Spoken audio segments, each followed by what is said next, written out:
already got the stun off, and Vindicator looks like he's going to get away on a low health, and now Soulseer could be coming around to, but both parties are backing off in very low health.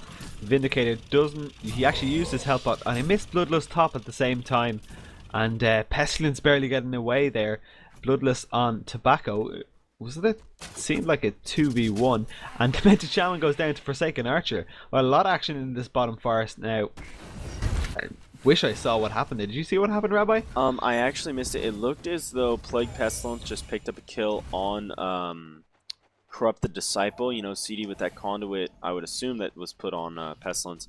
Thinking he's uber strong, Plague coming in probably with a couple auto attacks. And I mean, you have to understand, the slow from Plague, and then the stun plus slow from Pestilence. And Pestilence hits nice and hard. Oh, they're going on Soul Reaper top now. Stun coming out, and the burst damage from Soul Reaper, or Soul Stealer, sorry, bursting down Soul Reaper really fast. So, yeah, one of the main power of that lane there would be just you get the stun off from Glacius, and it keeps the hero still for a very long time, and it's really easy to get those double nuke off from Soul Stealer, and that's exactly what happened there. So pretty much the main strength of the lane, I guess. Go on. Yeah, actually the lane is built around huge burst damage, and we see an ice and a slow coming out from Glacius. Soul Stealer trying to animation cancel down, blowing his nuke as soon as he gets Sage's Lord, so he picks up a kill. And yeah, I mean, what I was going to explain is, the Soul Stealer Glacius lane, Glacius does not need CS at all. And Soul Stealer needs a huge amount of CS. He needs huge, unbelievable creep score. Yeah, I say CS because it just means overall creep score, both kills and denies. Obviously, it is a Dota term for those of you that can't stand the fact that I use Dota terms. That's why I explain the ones I use. But yeah, I mean, we do see Poly dropping wards on bottom, taking down that tower. Pestilence, not a whole lot he can do. But because Glacius does not need any real last hits, Soul Stealer is free to get all the last hits in the world. But when Soul Stealer is in lane with a stun and a slow, he's allowed to nuke so much more effectively. And we do see some counter warding being done at bottom rune area. You were talking about hitting a double nuke from Soul Stealer. You could arguably even hit all 3 nukes, just with the way the slow and the stun play out. So if you hit 3 nukes at level 5, and Soul Stealer would get Demon Hands over Soul Steal in this situation, which is the nuke over the creep score attack, so to speak, and you played, like a severe caster lane. And I mean, and if you're hitting 3 nukes at level 5, that's 225 times 3, 675 magic damage, plus a level 1 slow and stun from Glacius. So you really got to be happy with how much burst potential this lane has. Of course, with 2 squishies, if you run 2 really good burst against it, they may potentially be in a bit of trouble. We do see action in mid, or excuse me, a tower push going down in mid here. Poly without wards, not level 16 yet, where you can essentially drop wards, walk over to another tower, and drop wards again. It's not that bad right now, but we do see steam boots on Poly, by the way. Interesting to note. Sometimes you'll see phase, sometimes you'll see armor boots, but steam boots, my personal favorite. I like the early HP that it gives. Angry Texi, actually, that's his style. He goes steam boots on pretty much every hero I've seen him on, actually. Same with Tempest and stuff like that. I think he just likes the HP, regardless of what hero he's playing. So. Yeah, and steam boots is a very common item in Dota, which is strength treads. It's pretty common to just grab that extra HP. You see a lot of teams in Heroes of New Earth using phase boots, which is actually understandable due to a lack of stunning heroes. So there, movement speed can really equate into more survivability. We do see action in mid. Wards going down by Poly. He's going to tongue tie Forsaken Archer or Electric Jolt. And wow, so much damage from those wards. And everybody just really good job right there getting by Team 5. Coming in and, doing work on mid. So we did see Plague Rider and Forsaken Archer going down.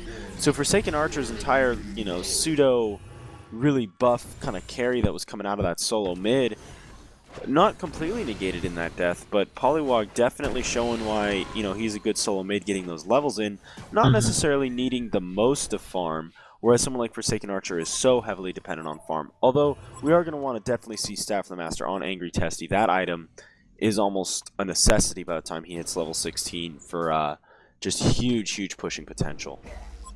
Yeah, actually, about just Polywog soloing mid. I don't. He's not like obviously he's not the strongest of solo mids. He's got a bad attack animation. He's not great damage, I think, but uh, he's not necessarily going to win his lane every time. You can't and I don't think he's really expected to, in terms of creep scoring and things like that. But I just think it's his ultimate is so powerful. It's worth it to just get him to level 6 that bit faster. So that's why you side lane Corrupted Disciple and Soul Stealer when you have a Polywog on your team. And we saw that Fern Archer pretty much destroyed Polywog mid, but it didn't matter because Polywog went bottom and decimated the bottom tower with wards in a couple of seconds, and that pretty much wins. You know, the difference is in Five's favor. Right. Well, we do see Forsaken Archer picking up a regen on bottom. So we have 2 Soul Scream Rings, Steam Boots, Mana Battery, and a bottle on Forsaken Archer. Demented Shaman doing a great job warding and counter warding. Vindicator, not with a whole lot. Plague, same way. Looks like they're actually going to try and tower dive Glacius here top. Soul Reaper coming in, doing a lot of damage between his heal bomb, and Soul Reaper actually picking up the kill. No, I take it back. Someone else picked up the kill on Glacius. Vindicator trying to blow his ult a little bit too late. Soul Stealer coming in, and he did a lot of damage there, picking up a kill on Kabapo. So I think, you know, tower diving, oh man, that was kind of a sloppy tower dive. You really got to get that kill almost instantaneously because you have to expect good teams to port in. And Soul Stealer using his ult there, trying to slow Pestilence off of him, and it's not going to happen, although Pestilence did miss the ult, throws down the bugs, as they're called, Swarm on Soul Stealer, and he's tower diving. He's going to try and take out Soul Stealer. I think he's going to get Soul Stealer here. The only problem is he going to be able to take it or not die to Corrupted Disciple, who blows off Overlord? And there it is, Corrupted Disciple picking up the kill on Pestilence. So, you know, kind of an even trade, going back and forth on top. Glacius, Soul Stealer for Pestilence, and Soul Reaper. I don't know necessarily if you want to see your Soul Reaper die in a situation like that. Soul Reaper, you know, a great tower diving character because of the heal bomb, but is it really? Oh man, do you think it was worth that trade, or do you think that you know, your Soul Reaper, in my opinion, needs to get buff? Let me take your opinion on this. Do you think it was worth having him die in that situation? When you compare the item dependencies of Glacius and Soul Reaper, Soul Reaper, who's pretty much in the late game, to be effective, you need a good health pool and you know, good effective health points. And Glacius doesn't need anything really. Actually, Forsaken Archer taking a lot of damage here. He is tongue-tied by Polywog, and Soul Stealer porting in, getting a lot of damage off on him, picking up the kill. So Busca, we've seen with some monstrous Soul Stealers in the past. He's doing good, but go ahead and carry on about the item dependency. Yeah, well, basically Glacius doesn't need anything, and he won't be prioritized for farm at all, where a Soul Stealer will over like heroes like Soul Reaper. It's so hard, by the way, ladies and gentlemen, to commentate a game with Soul Stealer and Soul Reaper in the same game. It is so frustrating, just letting everyone know. Definitely. But yeah, when you're trading that kill, I think the team with Glacius on it's going to have that every time. Trading Pestilence for Soul Stealer, that's probably okay. But again, that was another pretty sloppy tower dive, I thought.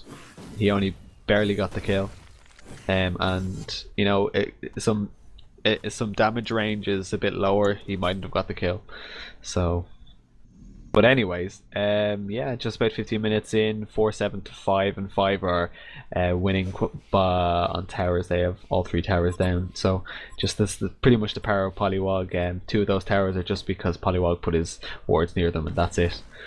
Yeah, something interesting to note, Polywog is just so strong at pushing these towers and is doing such a great job in the sense that every time Poly's wards are up, they're going down within 20 seconds. Like, he's not sitting there idly with a 110-second cooldown. And I can't wait to see later in the game when they're an 80-second cooldown. He's got to be. I mean, if he keeps it up at this pace, I mean, it seems like he's already level 16 with how often he's been pushing, and it's just absurd to see push after push after push. Like I said, the wards are used as often as possible. We do see action on bottom. Plague Rider getting caught way out of position. He's going down. Soul Reaper trying to come in here. Same as Pestilence, but the wards are actually jumping down. Vindicator blowing his ult, and it looks as though both teams are probably going to back off here. and I